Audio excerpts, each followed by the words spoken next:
Bem, voltemos ao nosso bate-papo com o poeta Pedro Ivo. Agora, todos os participantes podem fazer a sua pergunta. Eu vou começar com uma pergunta de uma pessoa muito importante dentro da poesia e dentro do movimento em Brasília, a professora Tatiana Nascimento. Ela pergunta o seguinte, Pedro. Pedro, você pode comentar um pouco mais a relação entre o registro de oralidade na sua poesia e a máquina colonial de hegemonia linguística? Como é lidar com isso, além de tudo, sendo professor de português, que tem que lidar com o ensino de registro hegemônico do português? Ok? Ela não iria fazer nenhuma pergunta muito simples mesmo. É isso. Ela te deu a opção de, se te animar, a comentar, mas eu não te dou essa opção.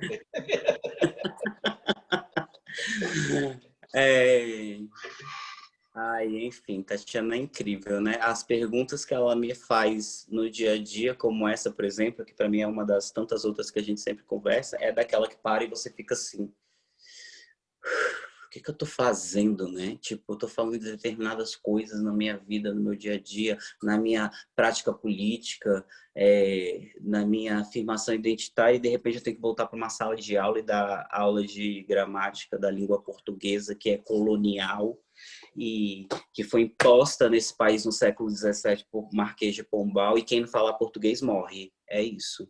E matava mesmo, né? E matava de decapitar, expor, e, enfim, ou prendia e tal, enfim. Então, é isso, né? Hoje eu sou um cara negro, descendente de de escravizados do continente, e estou aqui, né? Sendo meu trabalho significa ensinar essa língua hegemônica, colonial, branca, europeia, enfim. E eu tenho que ensinar essas regrinhas, né? Eu tenho que ensinar as regras, tenho que ensinar o bem falar, o hegemônico, a gramática normativa. Mas, por outro lado, esse ensinar essa gramática e pensando num contexto de que é isso, né? Eu tenho os 2 pés fincados na América, mas carrego Áfricas no coração. Eu estou aqui. Eu sou Nagô em diáspora, que é a minha referência ancestral, né? Porque os termos negro ou preto ou qualquer outra discussão do sexo dos anjos que possa haver dentro do movimento negro ou qualquer outro lugar que fale sobre a execução, a utilização dessas 2 palavras, é colonial. Isso é um problema da colonização. Eu sou Nagô em diáspora, porque a minha ancestralidade familiar me liga a povos nagôs. Pela minha religiosidade, pela minha ancestralidade, olhando o meu bisavô, que era filho, enfim, e da onde, que local da África que ele veio, né? Que eu consegui ter esse registro. Mas, infelizmente, as políticas de branqueamento e miscigenação tornam um pouco impossível, né, a gente fazer essa conexão étnica como os povos originários conseguem fazer, né? Sou Craô, sou Guajajara, que eles conseguiram segurar isso, apesar de entenderem que no trato político com a sociedade, com o Estado, eles precisam se autodenominar indígenas e índios, mesmo eles não gostando disso e sabendo que eles não são isso. E eu fiquei pensando muito sobre isso e fiquei pensando sobre outros usos de palavras e de pensar como eu ensino isso e de pensar sobre, enfim, por exemplo, por que o Afrobichas grafou bichas com X quando está o registro de bicha com CH, né? Mas, ao mesmo tempo, é uma palavra pejorativa que não está, assim, né, classificada dentro de uma gramática normativa, né? Assim, não, tem esse registro aí de como já apareceu essa palavra como xingamento, né? Mas nós vamos ressignificar essa palavra. E aí eu estou falando de coisas que tudo isso que eu estou falando, né, é o artigo que vai ser publicado pela minha editora agora, que eu já trago essa reflexão e penso, né, como a língua portuguesa é colonial e ela traz certas questões que a gente pode ressignificar e pensar a partir da coloquialidade, que isso é ser contra-hegemônico, ou seja, se eu sou contra a gramática normativa, ou se eu uso mais oralidade e coloquialidade dentro da minha poesia, dentro dos textos que eu escrevo, eu estou sendo contra-hegemônico, ou seja, assim, não me interessa essa gramática normativa, porque estou conseguindo me comunicar, e muito bem, mas eu sei muito bem como utilizá-la na hora que precisa. E aí é toda essa bagagem sociolinguística que a universidade me deu, né? Que foi a percepção ou a teoria que me puxou, né? No momento do curso de letras e tal, na UNB. Que é pensar que existem registros diversos da língua e que a gramática normativa, enfim, a padrão, é uma convenção e que essa convenção tem um valor ideológico forte de grupos dominantes que querem que todo mundo fale, opa, você não consegue falar isso não? Que coisa, né? Ah, você viu o jeito que ele fala, que é o que o Marcos Banho traz no livro Preconceito Linguístico, né? Toda essa discussão. E isso me puxou, me pegou e falou assim, nossa, é sobre isso, né? Mas eu não pensava sobre raça, né, ainda. Eu pensava sobre classe social, enfim, teorias marxistas, né? Que eu costumo dizer branco-marxistas, né? Me cooptando e dizendo é sobre classe, é sobre classe. Até que hoje eu chego em 2020 e falo assim, epa, peraí, é sobre classe, mas essa classe tem uma cor, viu? Então, vamos falar sobre raça, sim. Raça e classe estão intrinsecamente ligados. Então, esse povo preto, que é da periferia, né, majoritariamente negro, esse povo que tem essa linguagem não normativa, não padrão, que fala o nós vai. Não, é com nós aí, isso daí é com nós, se preocupa não. Não, pô, tá com nós, tá com Deus. Então, essas modificaçõezinhas aí que vão permeando depois todo o tecido social, independente de classe social, esse registro um ou outro vai aparecendo ali de alguma forma, claro, muito de maneira muito menor, muito menos evidente, mas ainda assim aparece. Esse povo periférico, preto, fala de um jeito, carrega na sua linguagem um jeito de falar, marcas completamente diferentes dessa norma padrão. Isso, para mim, é contra-hegemônico e eu preciso trabalhar com o meu aluno na periferia, que é onde eu trabalho. O jeito que você fala não está errado, mas eu quero que você entenda que a gente vai trabalhar tudo isso aí, ó, e se expressa poeticamente com esse jeito. Faz a letra de rap, fala aí, é isso mesmo, é desse jeito. Sabe, faz o funk desse jeito. É os mano pô e as mina pá mesmo. É isso mesmo, e você entendeu. Eu falei, você entendeu. Você tá aí em dúvida do que é, do que significa, o que é pô, pá, o que é mano, o que é mina. Você já entendeu. Então, são os processos de gíria, os processos de ressignificação também de palavras, os processos de desaparecimento do plural, enfim, na marcação do substantivo, só marcando um artigo.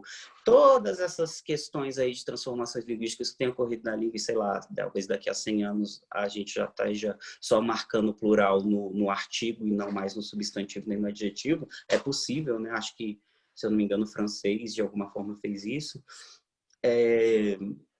Alguém me corrija se eu estiver errado, porque eu não falo francês, mas eu lembro de ter estudado sobre isso nesse ponto. Então, eu acredito que essas formas de entender que são expressões linguísticas variadas, coloquiais, que são formas de oralidade que podem aparecer na sua poesia, sim, e ela não vai ser uma poesia menor porque ela traz essas marcas, isso é um movimento muito contracolonial, sabe? Eu prefiro falar contracolonial do que decolonial, apesar, enfim, são discussões.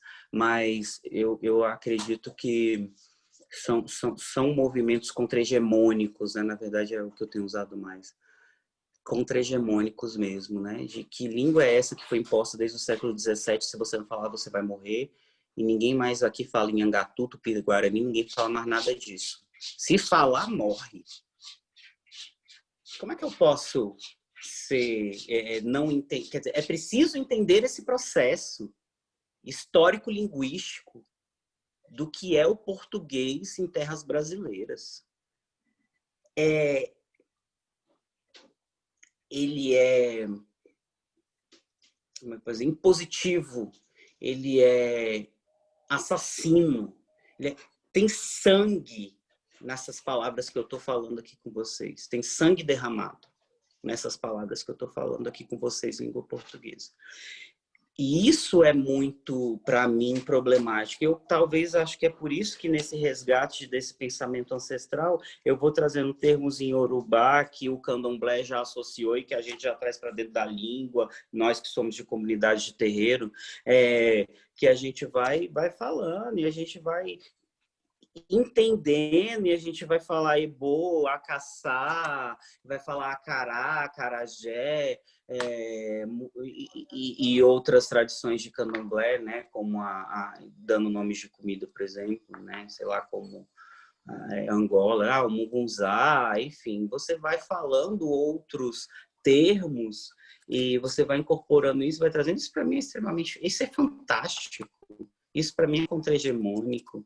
Isso é você dizer essa língua que foi impositiva e que tem sangue em cada palavra, em cada artigo que ela carrega. Eu estou dizendo aqui que eu tenho outra forma de falar, eu tenho uma outra forma de me comunicar. É como, por exemplo, o pajubá, né, das travestis, que foi introduzido e que galera LGBT fala, né, de falar certos nomes aí que vêm dessa tradição, ou iorubá, ou angolana, ou banto, desculpa, né? Banto, que vem se incorporando na língua e que a galera LGBT consegue se comunicar, né? Já foi cortar o picumã hoje, cabelo? Já nossa, mas o Indaca tá grande, hein, língua? Enfim, coisas que vêm de dentro do candomblé e que vão se incorporando a grupos, né, bem não hegemônicos, começando pelas travestis e se ampliando aí a galera LGBT como um todo, que a gente se entende, a gente sabe certas palavras ou certas formas e expressões que são originárias no Yorubá e que a gente vai falando como isso. E tem muitos trabalhos fantásticos, né, conversando e falando sobre isso. Eu acho bem legal pesquisar sobre isso, né, e botar no Google e aproveitar as palavras que eu estou falando, né, e dizer assim, interessante, pajubá, vou botar lá para saber o que é, né? Pajubá significa conversar, então, mas foi uma palavra que foi apropriada aí por esses grupos, né, de travestis, gays, depois LGBT como todo, acho que todo mundo fala de alguma forma pajubá, que são essas palavras, expressões, termos que você vai conseguindo conversar e daí parece que já é um dialeto, né, porque quem não sabe, nunca ouviu essas palavras, fica assim sentado olhando. Que ótimo que você não entende, mas você quer aprender? Eu acho isso contra-colonial, acho isso contra-hegemônico, eu acho isso fantástico, e eu acho que isso tinha que ser falado dentro da escola, tinha que ser mostrado, e eu procuro fazer isso, né? Eu acho que, tanto pela minha poesia, como pela minha ação pedagógica em sala também. Eu trouxe um texto aqui, deixa eu mostrar para vocês, aqui é da Cidinha da Silva, maravilhosa, olha aqui, ó. Ela traz questões afro-brasileiras, religiosas, junto com questões sexual dissidentes, vamos dizer assim, e ler os textos dela e ver certas palavras e certos contextos e perceber que tem muita oralidade, perceber que, enfim, eu acho que esse é o trabalho que eu procuro fazer. Então, é essa minha reflexão sobre o que é trazer essa oralidade e essa coloquialidade para dentro da minha poesia. No meu quilombo, tem preta sapatão, tem preto viado e muita gente transpreta. Gente preta sexy, gente preta bi e não binária preta. No meu quilombo também tem essa gente marrom, pucatinta, retinta, negra. E todo mundo junto canta e dança e reza e bate tambor. Batuca, molocô, Minanagô, Candomblé, Umbanda, Xangô, lê a Bíblia e faz oração, saúda Meca e recita o Corão. O não professa crença ou não professa crença nem religião. No meu quilombo, ninguém levanta bandeira branca, comunista, capitalista, vigarista, oligarca, escravista, cis, heteronormativa, porque meu quilombo é projeto de vida, mira palmares, saúda o continente e se transforma toda hora em diáspora revivida, ressignifica, reescrita. No meu quilombo, sou porque somos, mas também somos porque sou, como me disse um dia a poeta Tatiana Nascimento. Luciana Barreto. Boa noite, um prazer sempre estar aqui. Estou maravilhada com a sua fala, já anotei aqui, que eu sou dessas, anoto tudo. Umas 4 folhas, muito interessante, né? Eu não sei nem se eu organizei a minha questão, mas já me conhecem, sabe que as minhas questões, minhas perguntas nunca são haikai, elas são... Geralmente elas são assim, desdobráveis. Eu vou tirar, então, proveito, me valer desse pretexto que o Jorge Amâncio trouxe, a partir desse poema extraordinário, que é um canto, Queer-lombo, né? Fala no Queer-lombo, né? Você faz esse sintagma, esse neologismo, você fusiona, você fala da preta sapatão, do preto viado, da gente transpreta, da preta sexy, da preta bi, não binária preta. Então, o modo como você inventaria diverso, né, justamente para marcar o padrão não tem de ser o cis heteronormativo, branco, né, eurocêntrico, né? Agora, por que, se nós somos maioria, eu vou dizer nós, porque eu tenho um avô negro, uma luz branca na minha cara, mas eu sou morena, né? Enfim, nem posso falar pela pele preta, já é a questão do lugar de fala, eu não me atrevo, não tenho esse direito. Então, eu gostaria de contar uma história que foi fundamental para mim, né? E, como diz a Conceição Evaristo, não é a vivência, é a escrevivência, né? Então, a partir do momento que a sua vivência vai para o papel, isso assume um alcance, passa a ser uma escrevivência, já assume uma dimensão política. Há cerca de 20 anos, né, minha irmã, né, ela é homossexual, e eu sempre falei, muito orgulho disso, né, e falava minha irmã lésbica, e um dia ela falou, cara, Luciana, sou sapatão. Cara, é sapatão mesmo, é sapatão, é viada, é bicha, eu adorei. Então, eu achei isso extraordinário, porque eu percebi que na sua poesia, você retira essa maquiagem do modo como, desse cuidado que se deve ter. Cuidado por quê? Né? Se o afrobicha só leva pancada, né? Se é alvo de todo tipo de preconceito, né? Se quem está no poder agora, mirando exatamente no afrobicha, né? Na afrobicha, não sei se a gente pode arrastar também, né? A mulher negra e sapatão junto. Então, a pergunta, assim, até que eu gostaria de fazer, a partir de tudo que você disse aqui, me lembrei muito, eu gostei muito da Djamila na Roda Viva, né? Que ela falou algo muito interessante, né? Que o negro, a negritude é vista como objeto, né? Objeto de estudo, não como sujeito epistemológico. Então, o sujeito que fala de si na poesia, na música, na universidade, que tem que ter, sim, mais professores pretos, né? Vamos falar assim, tem que haver. Eu pergunto por que, se é a maioria, ainda é vista como o seu próprio livro, Afroqueer. Né? Queer passou a ser mais conhecida aqui no Brasil depois daquela exposição que o Santander encampou, né? Aí a comunidade religiosa ficou chocada, aí eles fecharam a exposição em Porto Alegre, né? O Queer Museum.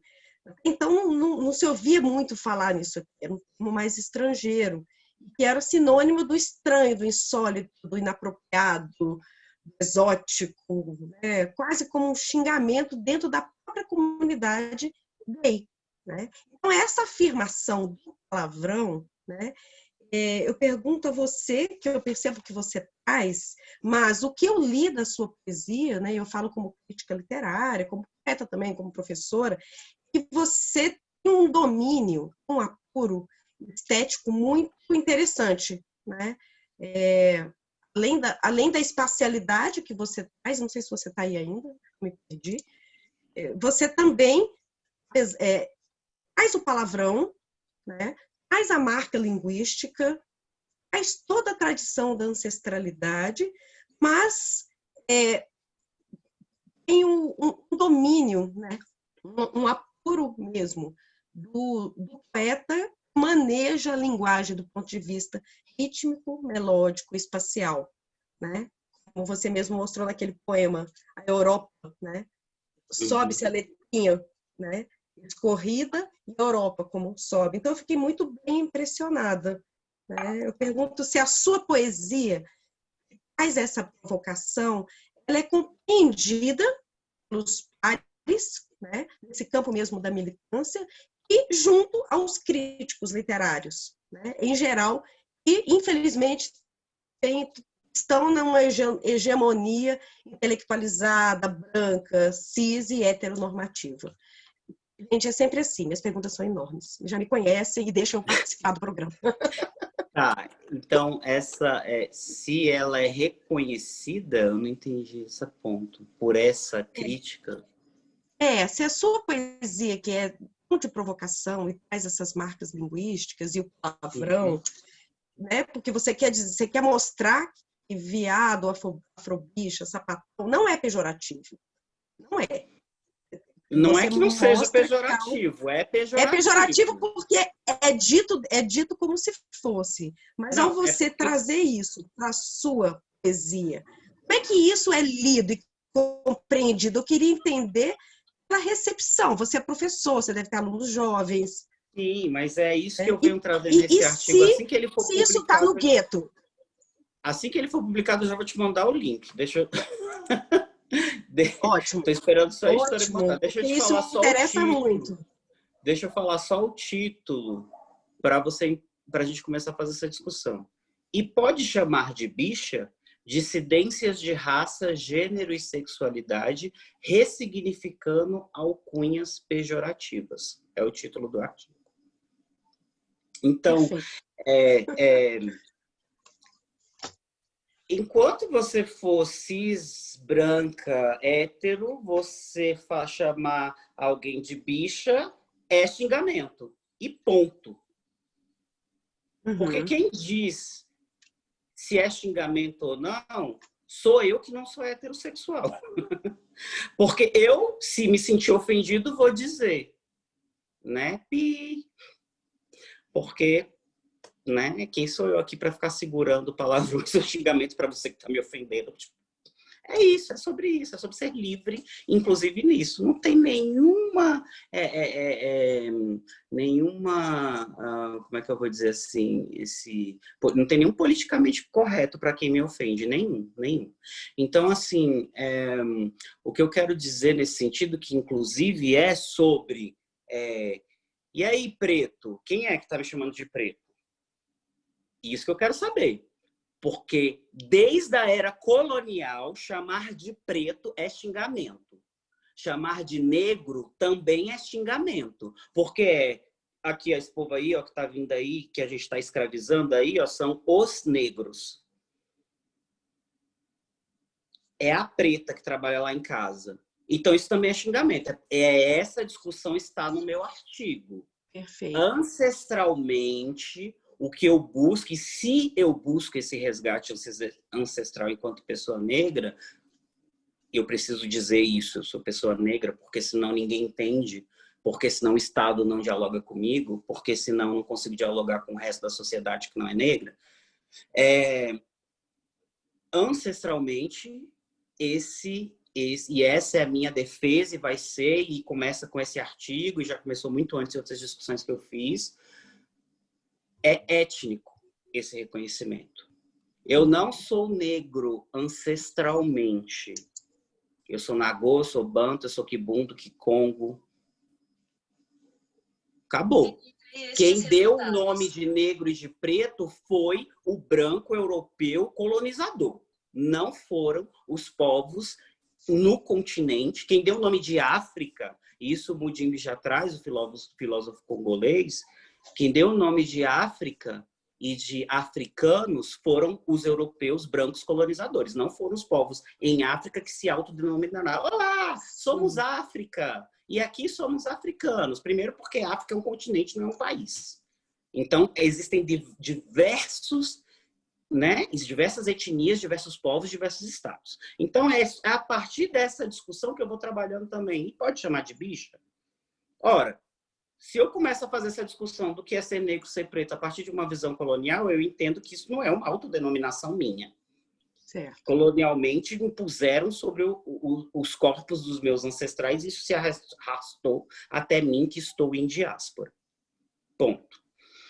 Segundo que chamar de bicha, essa alcunha bicha sempre foi colocada na periferia para corpos negros, especialmente corpos não cisgênero.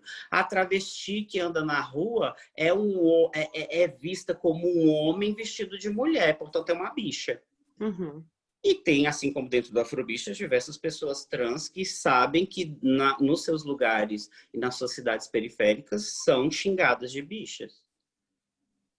E tem pessoas cis, como eu, que também sabe que é xingado de bicha. Que é bem diferente, e é claro, existem outras. É claro que uma pessoa branca também é xingada de bicha, é claro que é xingado de viado, também não importa a cor. Mas é a questão de ressignificar alcunhas. Eu acho que pessoas LGBT dentro dos seus grupos têm ressignificado, sim. Entre a gente, viado, menino, tu vai fazendo o quê? Bicha, vem cá. Nós, entre nós. E é isso que precisa ser muito bem posto aqui. Nós entre nós. Não é a pessoa branca que define o que é racismo, somos nós. Porque quem sofre o racismo somos nós. Sim. Então, nós vamos dizer, olha, isso que você falou foi muito racista. Não achei legal. Não é? Agora, é claro que o corpo branco, a pessoa branca que está procurando entender, compreender, ela vai ter instrumentos ali que vão dar certos cliques e percepções para ela. Porque a nossa visão é colonizada. A visão das pessoas brancas é colonizada. Então, tudo fica maquiado. Você não enxerga que isso está acontecendo. Mas a visão dos corpos negros também tem esse maquiamento, porque os valores da branquitude são hegemônicos. Ético, estético, moral, religioso. O que é o cristianismo se não uma religião branca? Por favor. Sabe? Por favor. Para chegar aqui no Brasil, foi trazido por gente branca. Assumido como uma verdade e vamos impor sobre povos que pensam diferente, que têm sua vivência religiosa diferente. E se não mudar, a gente mata também, não tem problema. Foi igualzinho o povo português, é a mesma coisa. Então, que era um valor branco também. O povo português colonizador chega e fala, minha língua é portuguesa, se você não falar, eu te mato. Branquitude é assassina, e ponto. Sempre foi. Agora, hoje... os movimentos são de repensar que lugar é esse. E aí as pessoas brancas precisam repensar, né? Sobre que lugar é esse que os meus ancestrais europeus colonizadores assassinos trouxeram para eu hoje não conseguir enxergar isso. Então, esse é o movimento. E eu quero que entender, aí eu estou falando assim, como se eu fosse uma pessoa branca, né? Eu quero entender, então, que eu posso, de alguma forma, contribuir com esse rolê e tal.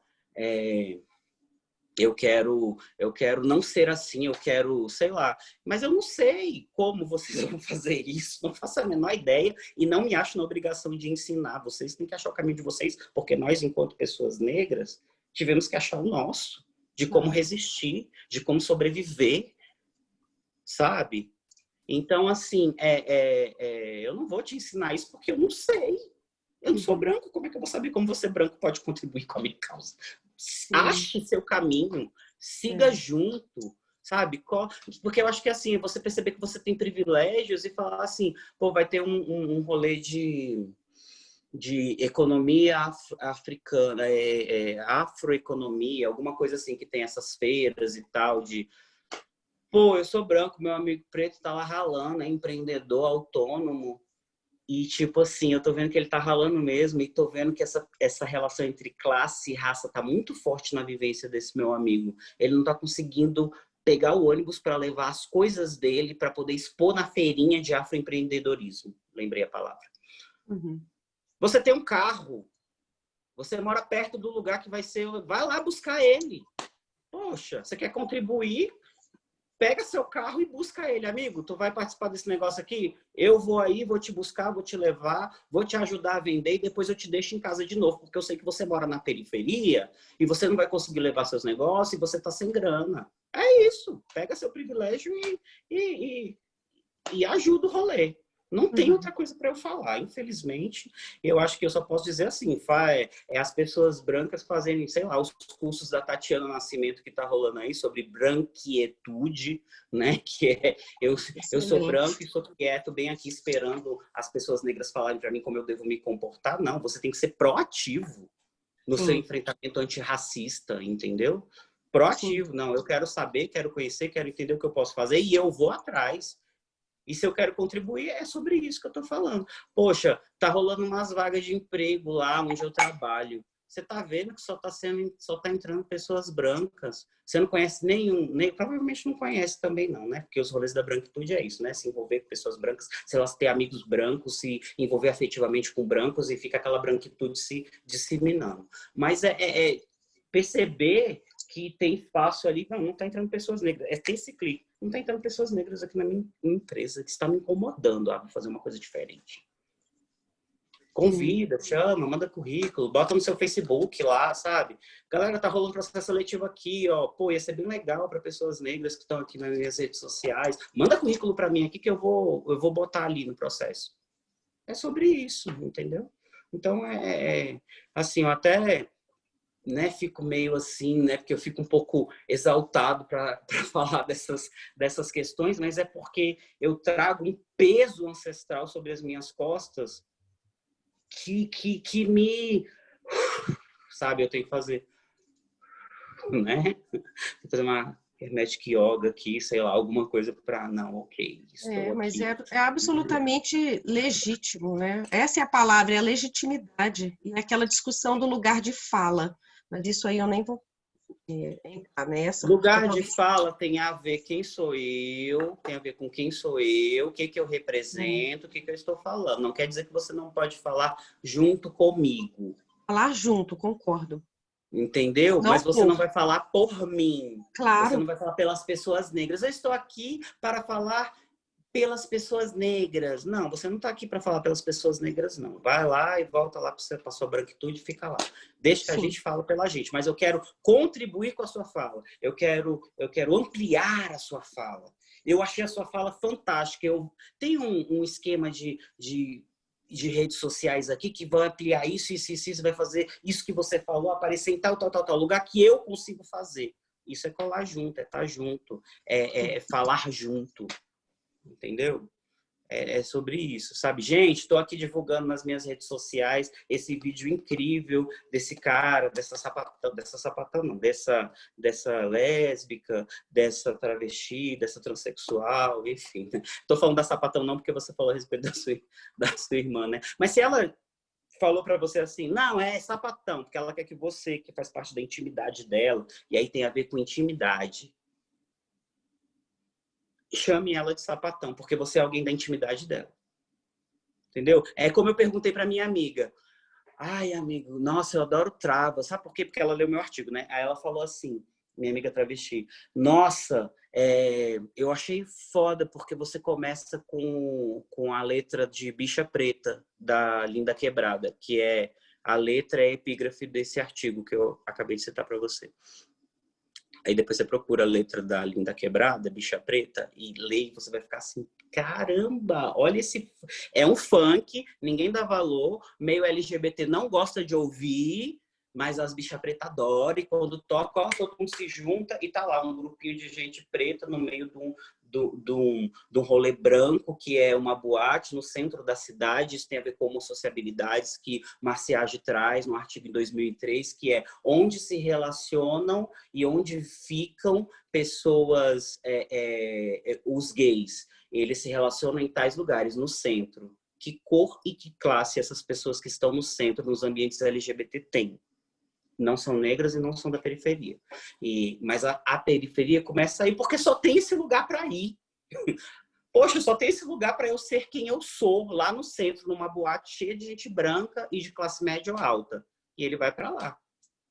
Não tem para onde ir. Né? Até que as periferias começam a ter os seus lugares e tal. E hoje em dia eu acho que, estou falando do contexto Brasília, Distrito Federal, tem muito mais. Então, eu acredito nesse movimento aí, né, que a gente vai pensando e repensando qual é o meu lugar. Qual é o meu lugar dentro dos meus privilégios, né? E aí enfim, vou indicar muito, entra lá no perfil Tatiana Nascimento, que é da Tatiana, lá no Instagram, ela está sempre divulgando os cursos dela sobre branquitude, como utilizar o meu privilégio branco, ou sobre, enfim, sobre privilégio branco. Aí agora o mais novo que ela tá é branquitude, que é sobre isso, essas discussões. E aí vai assim, ó, chove, né? Um monte de gente branca, e aí ela vai discutindo virtualmente e tal, com essa galera sobre essas dúvidas, questões que vão aparecendo, e ela vai dialogando com essas pessoas para elas compreenderem que lugar é esse que elas podem estar a partir dos seus privilégios para poder, né, refletir sobre si, sobre quem são no mundo, sobre seus privilégios e como esses privilégios também podem, de repente, eu acho que é muito legítimo, contribuir com essa fala desses movimentos que são não hegemônicos, que são minoritários. É por aí, assim, não sei se eu cheguei a te responder de alguma forma sobre... Porque eu fui fazendo outras reflexões junto. Fiz igualzinho você me atiçou aqui esse negócio de você ir refletindo e puxando pontos. Eu achei fantástico. Bicha preta. Bicha estranha, louca, preta da favela. Quando ela tá passando, todos riem na cara dela. Mas se liga, macho, preste muita atenção. Senta, senta, senta, senta, senta, senta e observa. Enquanto eu fumo minha égua, a tua descrição. Bicha estranha, louca, preta da favela.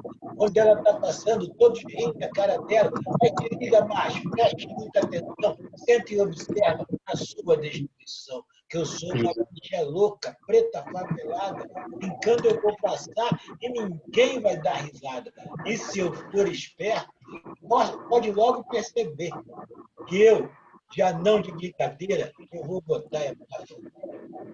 Esse é um pedaço da letra. Letra imensa, como todos os rap. É interessante, eu conheço, eu gosto dali. Vamos, Janderson. Não, Jander, perdão, Jander. Jander Gomes. Boa noite, Pedro. Tudo bem? Vocês estão me ouvindo? Ouvindo estamos. Gostaríamos também de ver a sua imagem. Oi, Jander. Isso. Está me ouvindo agora?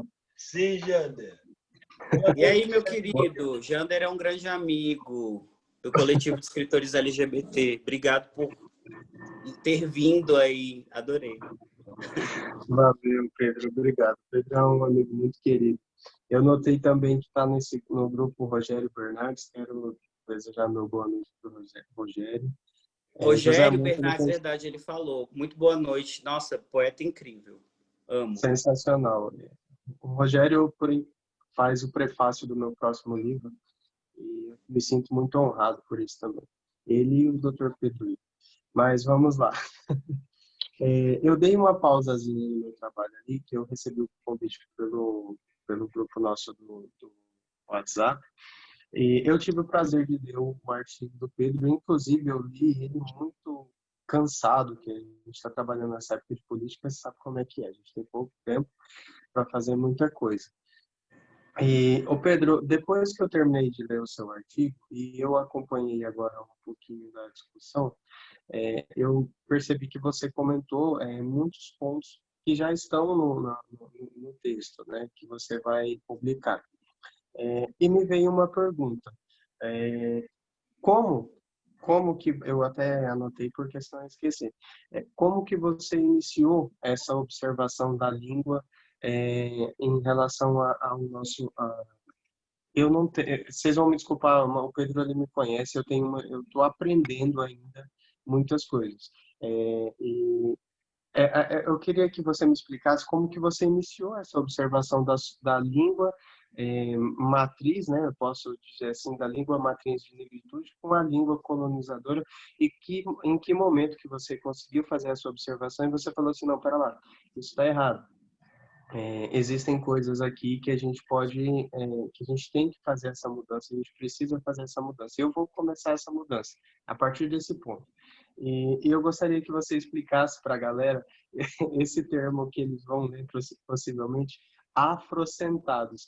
Achei sensacional esse afrocentados. É isso, Pedro, obrigado. São discussões que a gente... Tá, não,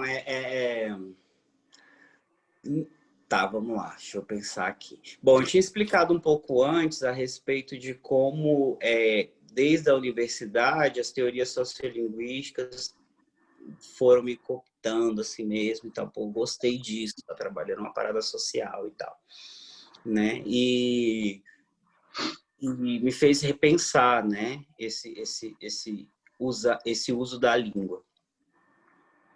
Mas eu acho que pensar sobre trazer essa coloquialidade mais para os meus textos e essa coloquialidade negra na fala, que eu quero dizer o uso nas periferias e que são majoritariamente negros, porque são da periferia, que é onde o povo negro foi relegado desde a abolição, né, da escravatura, que é as favelas, periferias, para longe do centro, vai para longe, fica longe. Né? Então, que é isso, né? O linguajar próprio, a linguagem própria, a partir da observação dos meus alunos, da minha própria, né? Então, eu não moro no centro, né? Então, já morei em outros, já morei no entorno, já morei em Valparaíso, já morei... Enfim, acho que essas regiões, por exemplo, eu moro em Arniqueiras hoje, que a rua de cima é o Areal. Então, toda a cultura em volta de onde eu moro, ela é bem periférica para mim. Não existe isso. Só dentro desses muros aqui que, vamos dizer assim, você não está na periferia por determinadas questões de classe. Né? Hoje eu posso dizer assim, não, sim, eu sou da classe média. Depois de um rolê bem... Né? Não que eu almejasse subir, mas é porque é isso, a gente está numa sociedade capitalista que a gente fica assim, caraca, eu não quero mais viver como eu vivia na minha infância, comendo arroz, feijão, um pedaço de bife quando não tinha, botava salada. Né? Então, é sobre essas dificuldades, né? Até de alimentação, que aí você passa anos, hoje eu tenho 37 anos, hoje eu consegui passar no concurso público, hoje esse concurso público me deu um salário que me faz sair, né? Não estou dizendo essa classe média do que é vista aí, né? Que as direitas, eu gosto de falar direitas no plural, enfim, elas trazem como que sobre a sua cara que é a classe média, né? Mas enfim, é esse patamar de estar ok, não estou passando fome, estou bem, estou tranquilo, consigo. Então, essas reflexões, esse de saber onde eu estou, como eu cheguei até aqui, quem ainda não chegou, por que não chegou? Que é aquela coisa, né? Que essas reflexões, acho que todos começaram com muitas coisas do tipo assim, olha como é que é o nome do ministro Supremo negro? O único? Joaquim Barbosa. O Joaquim Barbosa, olha aí, tá vendo? Aí, ó, um negro. Um negro! Dá vontade de rir, né? Um negro que conseguiu ascender a determinado lugar político-social não representa uma massa que é majoritária na população desse país. Então, essas coisas que você começa a refletir. As pessoas estão começando a dizer, olha lá, tá vendo fulano? um que conseguiu transpor determinadas barreiras não representa uma massa com deficiência educativa, com deficiência na saúde, com deficiência, que é o que a massa negra utiliza, porque até um pouco antes do século XX, entrando até o século XXI, algumas décadas, a pessoa negra era proibida de frequentar a escola. Então, como você faz? Não, só o ensino técnico, ele vai aprender a ser sapateiro, vai ser, né? Então, como você faz para poder trazer algum tipo de dignidade para uma classe inteira, para um grupo inteiro, se você tem isso, enquanto lei até no país, negros não podem frequentar a escola pública. Até um pouco antes da abolição da escravatura, porque já havia, né, os filhos dos negros já podiam, dos escravizados já nasciam livres e tal, eles não podiam frequentar a escola não, tá? Tá livre, mas não pode ter acesso à educação. Então é isso, né? Quais são os outros movimentos negros no Brasil? Primeiro, liberdade dos movimentos negros, né? Todas as revoltas, todas as... liberdade. Segunda luta dos movimentos negros no Brasil, educação. Mas se eu não tenho acesso à educação, como é que eu vou ascender socialmente, dentro de uma perspectiva capitalista, toda essa... Enfim, isso tudo aí que a gente já sabe, que a gente sempre estuda. Não tem como. O sistema ele é cruel, é fechado. Você só transpõe essa barreira se você fizer isso, senão você não transpõe. Não é garantia também não, tá? Qual é a cor da sua pele? Essa é a minha visão.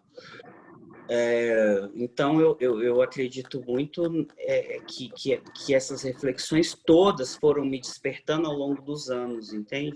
Para eu ir, aos poucos, conseguindo construir artigos, livros, poesias, que fizeram com que essas questões fossem aparecendo, né? Não necessariamente porque eu queria fazer alguma coisa para as pessoas. Olha, é porque são minhas vivências, são as minhas reflexões sobre todo esse processo transformadas em poesias. Porque eu vi, por exemplo, um amigo que era do Vogue e começou a se sentir super empoderado fazendo Vogue, que é essa dança, né? Enfim, que você olha e fala assim, ai, parece viado dançando, parece uma bicha dançando. É por aí mesmo. E não foi a Madonna que inventou o Vogue, não, tá? Hã? Que tem uma linguagem, né? E tem uma linguagem própria. E não foi a Madonna que inventou o Vogue, tá? Como eu já vi nas redes sociais. Nossa, a Madonna que trouxe o Vogue. Não, meu querido, vai assistir... Pose. Hã? Pose também fala vai muito. Assistir Pose na Netflix, que você vai entender que desde o início da década de 80, o Vogue já era um movimento de dança das comunidades negras periféricas.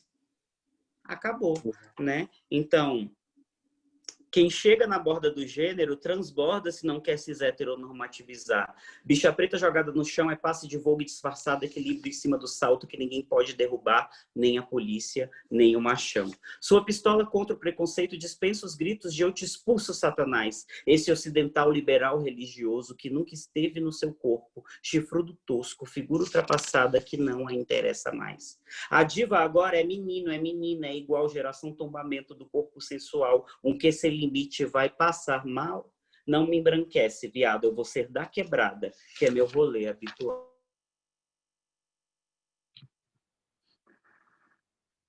Tá bom.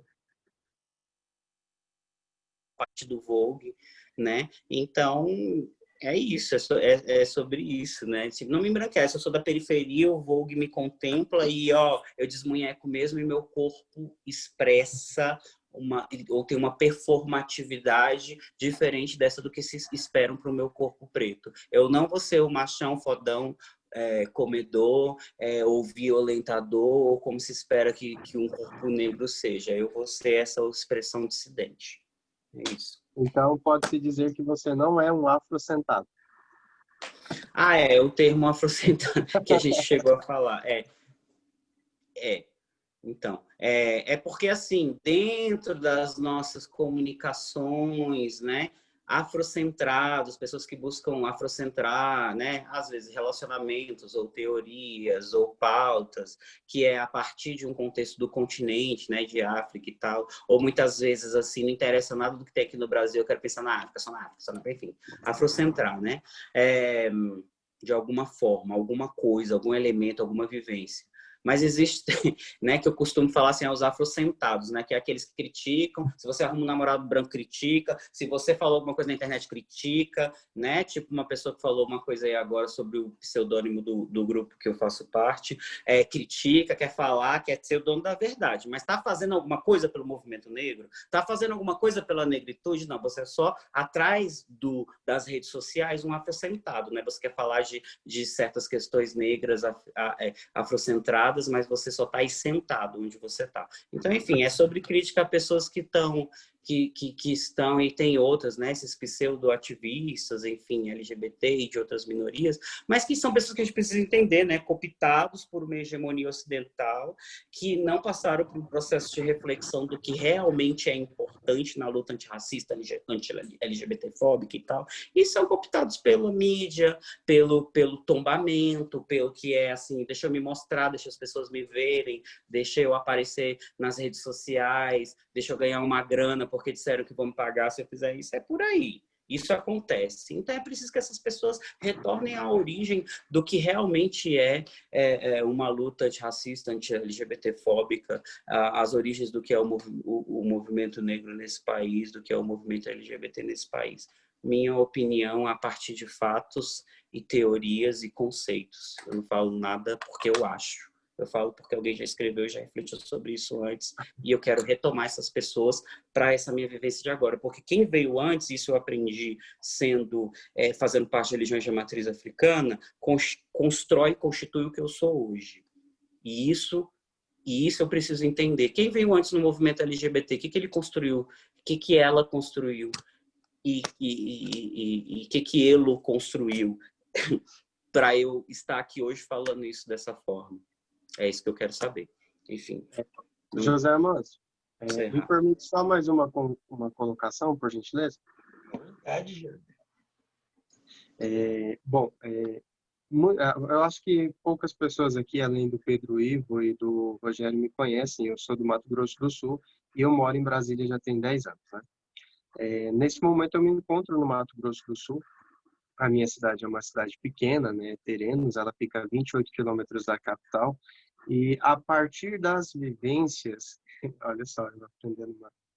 A partir das vivências de Brasília, eu trouxe, nessas observâncias aqui dentro de Terenos, eu notei que o estado do Mato Grosso do Sul, diferente de Brasília, que tem uma identidade própria, que é um conjunto de identidades, né?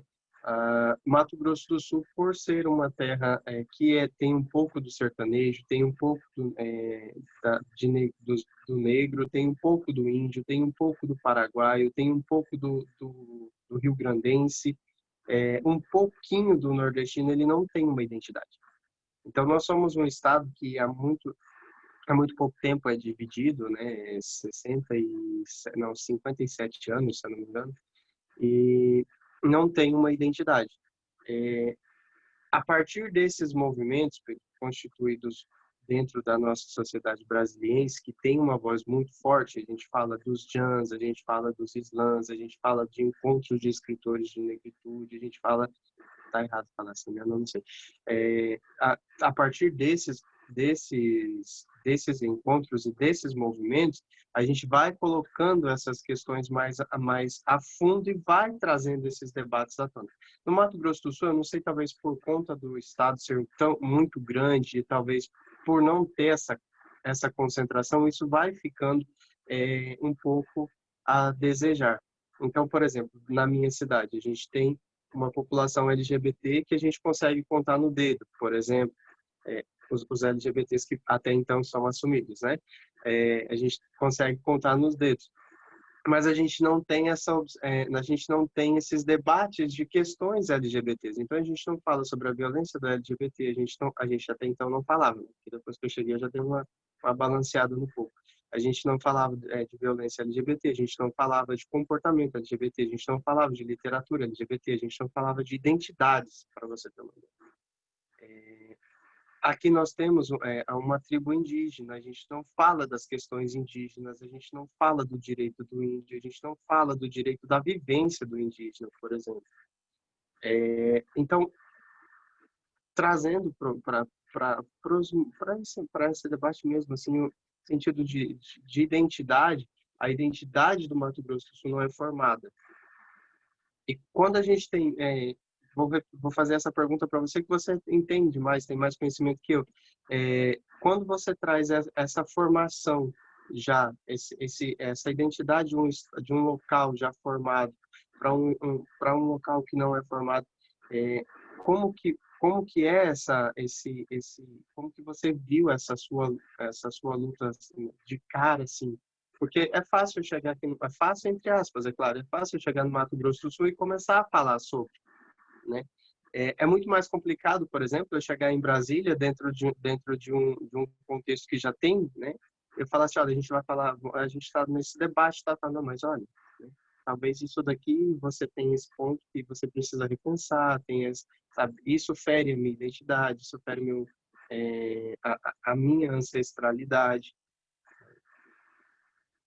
Na verdade, é mais essa colocação. Então, assim, é complicado, porque Brasília tem esse formador, né, que já é muito grande e extenso, e a gente tem o Mato Grosso do Sul, que é praticamente do lado, e a gente não tem esses debates. Isso dificulta ainda mais o processo.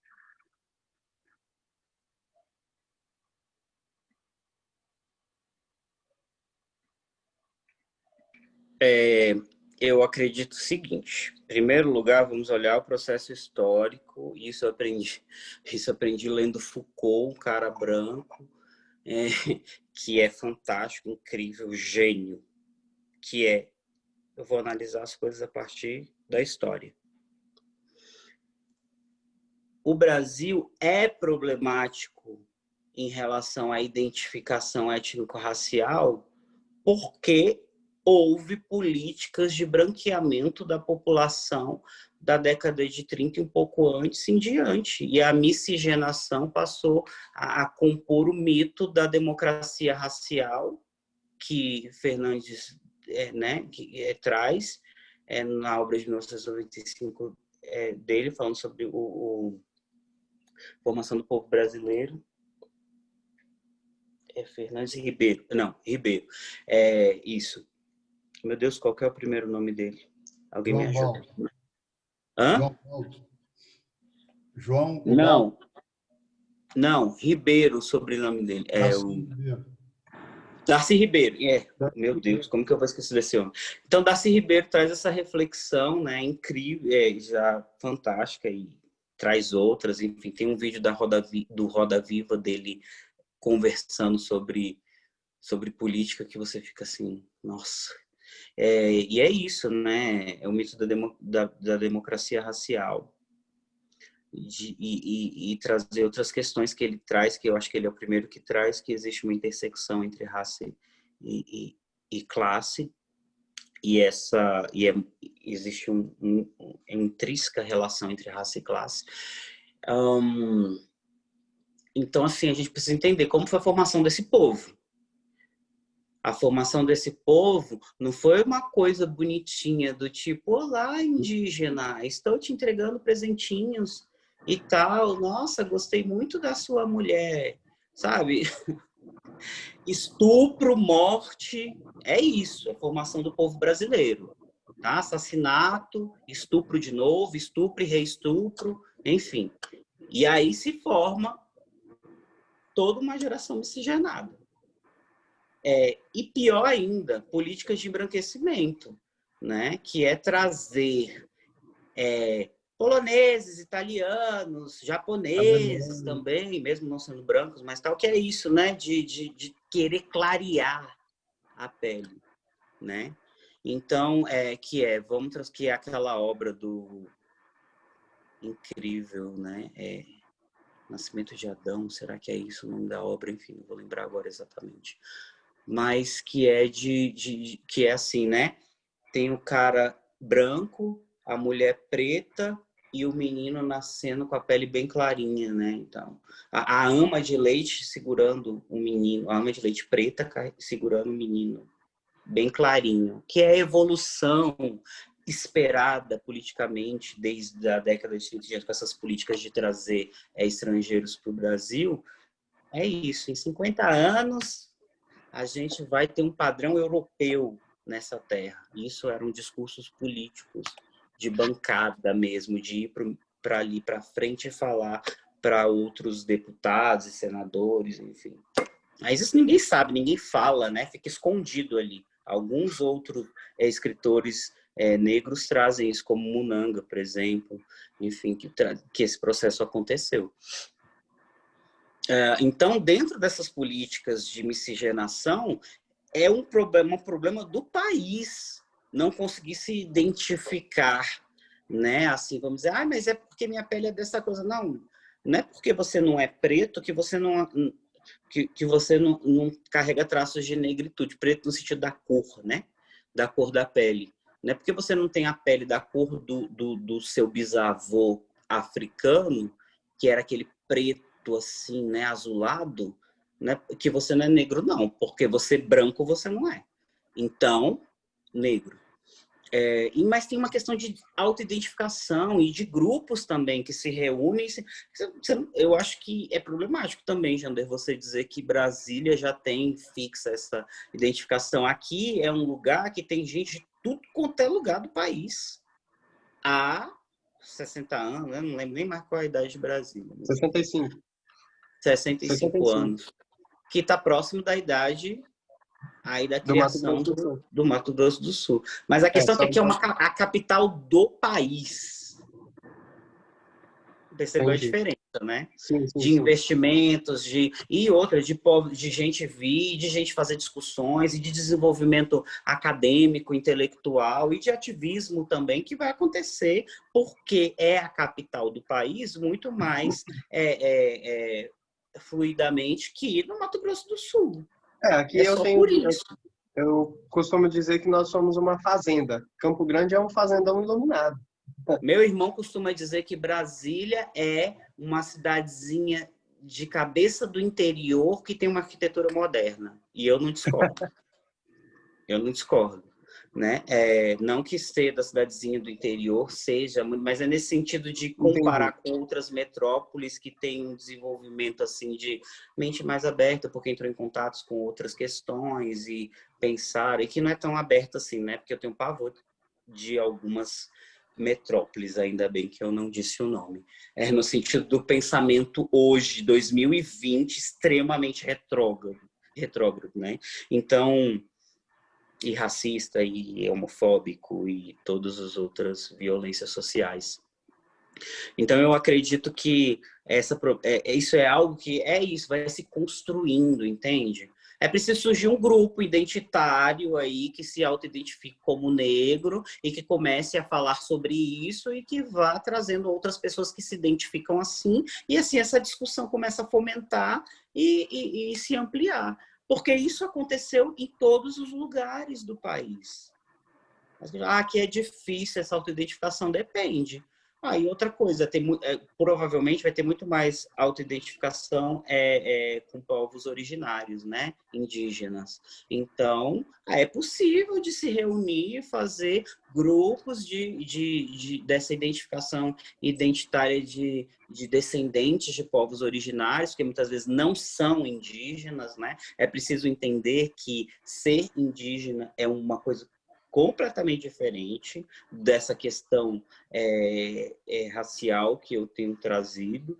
É uma identificação étnica reconhecida pela comunidade, que participa de rituais, inclusive, para você ser reconhecido pela comunidade como tal. E se você não participa, a comunidade em algumas etnias não te reconhecem. Não interessa se você é filho da cacique, você foi para a cidade e não participou da ritualística que te mostra e te introduz e te faz reconhecer como parte dessa etnia.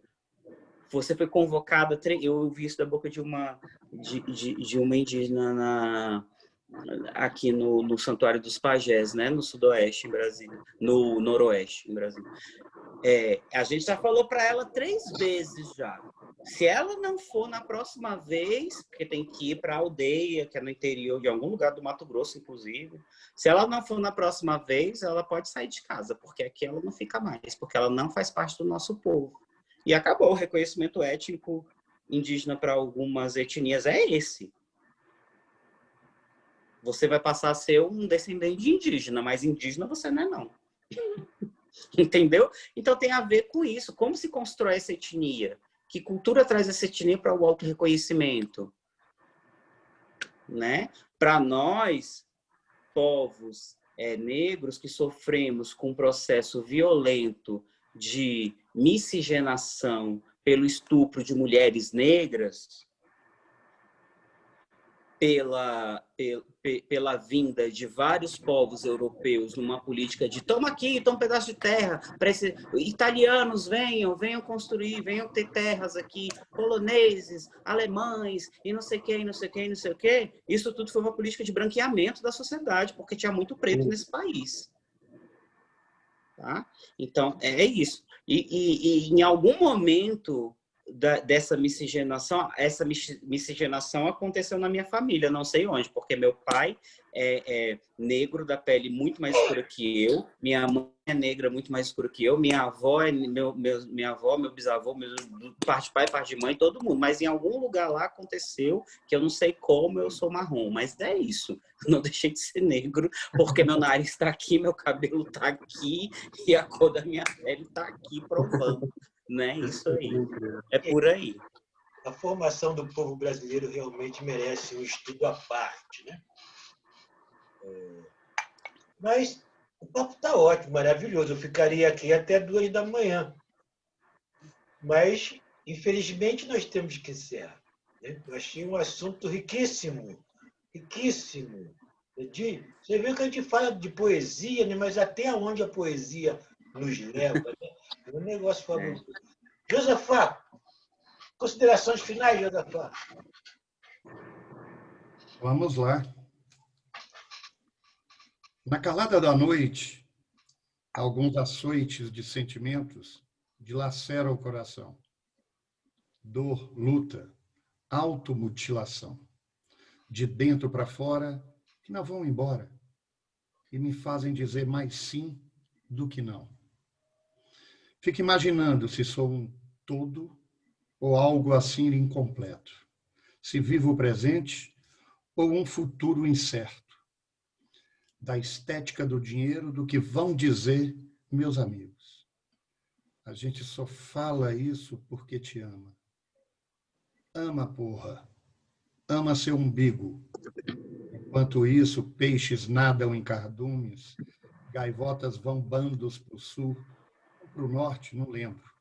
E a gente fica desentendendo e gritando e arrotando suposto conhecimento sobre a vida alheia, quando deveria ter sentado e conversado e elogiado umas flores, uns passarinhos cantando ali no meu jardim. Não era para perder tempo assim. Não era para gastar essa energia, nem para ficar mal e tomar remédio, ou achar que a vida está por um fio, quando tem um vale de esperança para brincar e correr junto, até amanhecer e ficar bem. Sem medo de ser viado, sem medo de ser preto, sem medo dos muitos erros, sem medo de abrir o peito, amar sem temer e ser feliz. Fim de ano, amar sem temer. Pedro Ivo.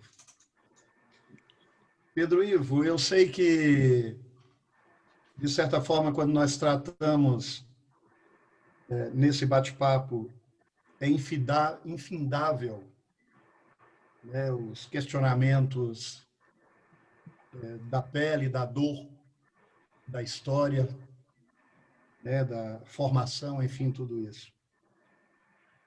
Mas eu, diante disso e de tudo que você conversou, eu me senti estimulado a entender mais sua poética. Então, queria te agradecer por esse momento único. Nós estamos aqui exatamente tendo esta oportunidade. Porque eu senti uma necessidade imensa de mergulhar mais em sua poesia. E que bom que isso vai acontecer. Vou tentar encontrar seus livros aí para fazer uma certa análise. Então, te agradeço por esse estímulo e agradeço a todos os demais colegas que acompanharam aqui.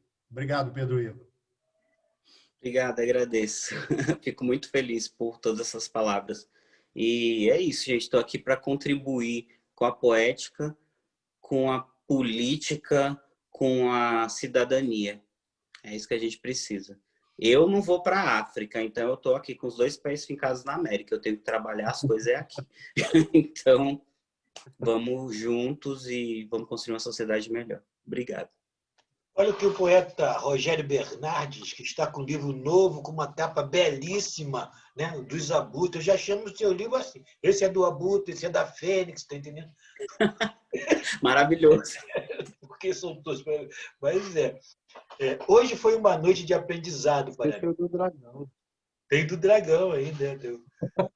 Olha o que o Bernardo escreveu. Hoje foi uma noite de aprendizado para mim. Muito obrigado, Pedro, por essa aula. Saio daqui um pouco menos ignorante em assuntos tão importantes e urgentes. Foi mais do que poesia esta live de hoje. Foi cidadania. Né? E a Luciana verdadeiramente concorda com ele, eu também preferi ler. O interessante. Fernando Freire, considerações finais.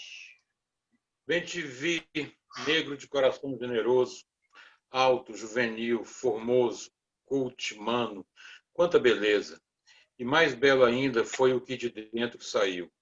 Preso que estava, quase perdido, escondido aos olhos de outros sentimentos, notado por poucos, mas que pouco a pouco surgiu. Um filete de luz, um quase brilho, tímido, com tons em cheiro, madeira, anis e sabor de pimenta. Aquela discreta, que arde demais porque fica esquecida, moída num canto, miudeza que ninguém vê, escondendo do que é capaz, mas não fica escondido, não. Bem te vi, negro, por isso no meu peito essa ardência controlada. Por quem? Quem? Que não me deixa pedir um beijo só. Seu. Em fruta e flor, preciso achar outro jeito para dizer que bem te vi, negro, quando ninguém te viu alçando voo, eu te vi, querendo mais que apenas ver. Ai, meu coração, negro, bem te vi. Obrigado, Pedro Ivo, pela participação. Grande abraço, valeu. De abraço. Muito obrigado pela leitura das poesias. É incrível. É ótimo quando alguém fala e recita, você fica assim com várias perspectivas na cabeça. Agradecido pelo convite, gente. Foi incrível. Muito obrigado. Considerações finais, Pedro. Continue nas suas considerações finais.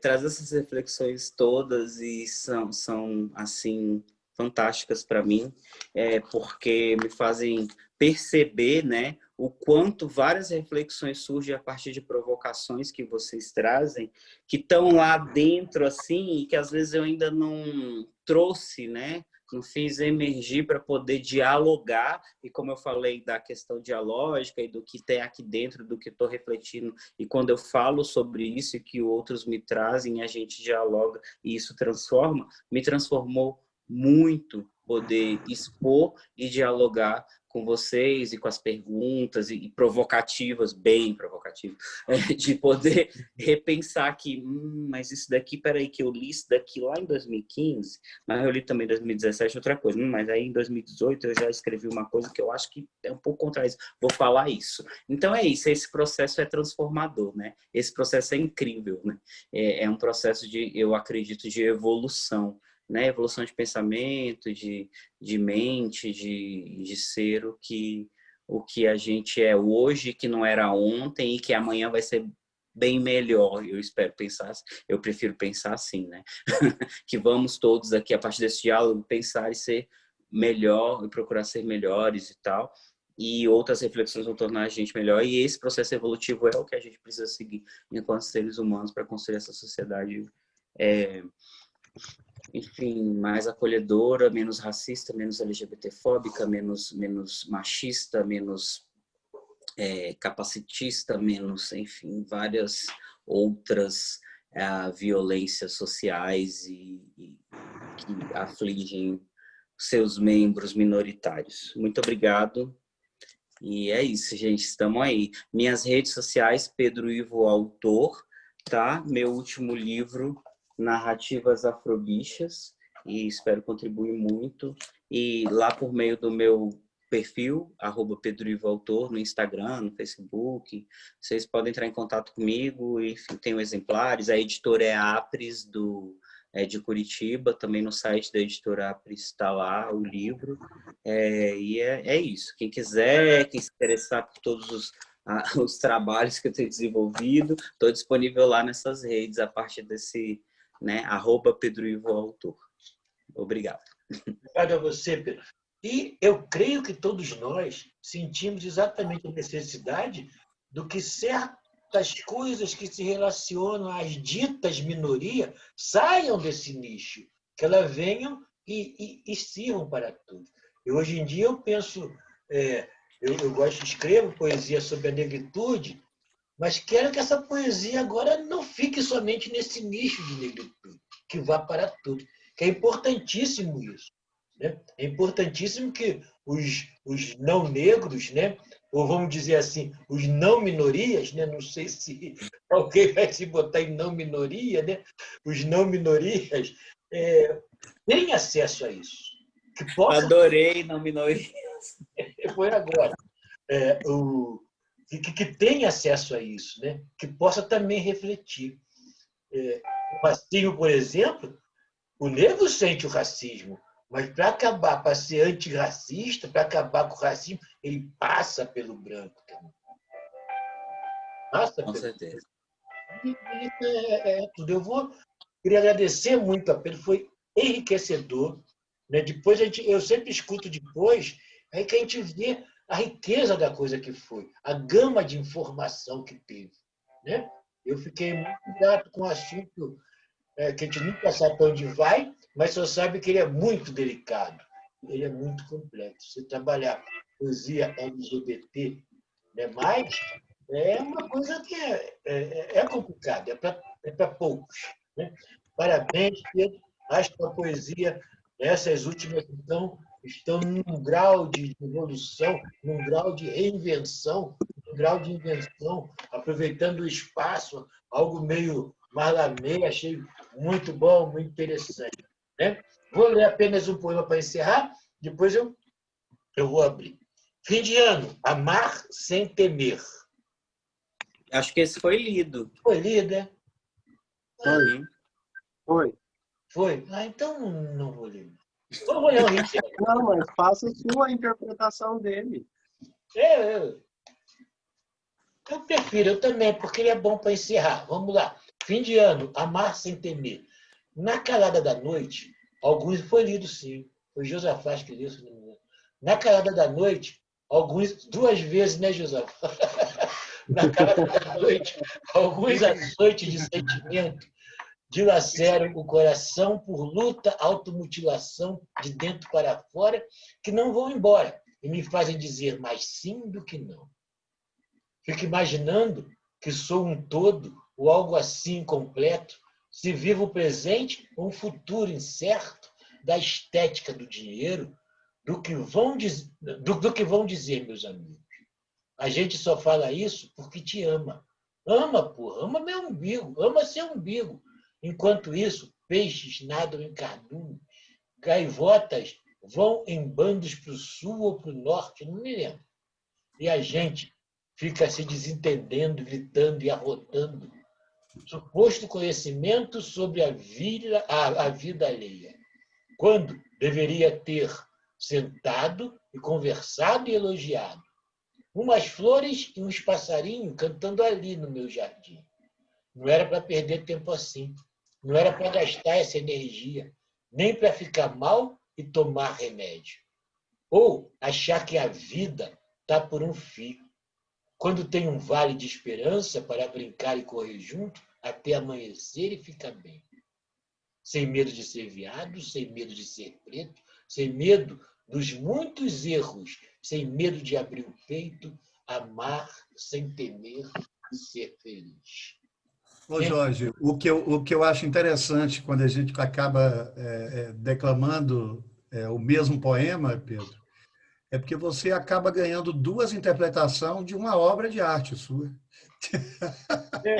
Isso é riquíssimo. Isso porque esse poema, esse livro, Afroqueer Existência, Dor, Luto, Amor, cada poema tem um QR Code que você pode... Na verdade, na segunda edição, deixei um QR Code inicial na apresentação, que você pode acessar pelo celular e ouvir toda a playlist com a minha recitação, bem artesanal, igual o livro é, né? Eu fui lá, gravei no celular, editei ali os ruídos e postei no SoundCloud. Então, se você for lá no SoundCloud e clicar em playlist Afroqueer Existência, tá lá. Fica à vontade. E eu acho interessante só falar uma questão, né, que por mais que a gente possa entender a poesia de diversos lugares aí ou épocas, independente que seja, mas esse amar sem temer aí foi na época que estava rolando esse amar sem temer por causa do Temer, né? Que estava na presidência, então foi meio que uma cutucadazinha, uma agulhadazinha, né? Mas o movimento LGBT estava usando muito isso, né? Amar sem temer. Amar sem temer. Tira esse doido daí. Se bem que eu preferia que ele tivesse ainda. Incrível, né? A gente criticou tanto, mas era melhor ele ter continuado. Mas aí, eu acho E, gente, que é por aí. vou acabar a gravação. A gente vocês podem abrir o microfone que a gente vai conversar. Obrigadão a todos pela presença. Nara, Jander, Jussara, Rogério Bernardes, né? Luciana, Jonas, né? Muito obrigado pela presença. Eu que agradeço. Aqui não está lá, não, só. Ok, boa noite a todos. E podem continuar o bate-papo aí. E, Jander, não some não, aparece.